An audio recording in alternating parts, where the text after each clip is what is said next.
I teatri di Napoli, dall'Enciclopedia della canzone napoletana di Ettore De Mura. Torniamo al 1969 e scopriamo qual era la situazione di allora.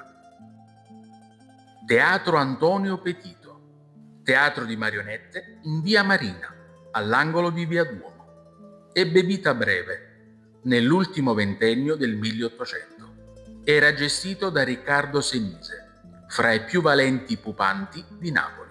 Aveva una linda sala e i palchetti e le poltroncine in velluto rosso.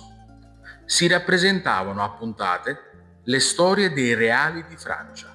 Concludeva lo spettacolo un breve programma di varietà con artisti popolari. Vi cantò anche Adolfo Narciso. Dopo il 1969, alcuni di questi teatri hanno cambiato forma, nome, gestione. Sono attivi ancora oggi o, nel peggiore dei casi, non esistono più.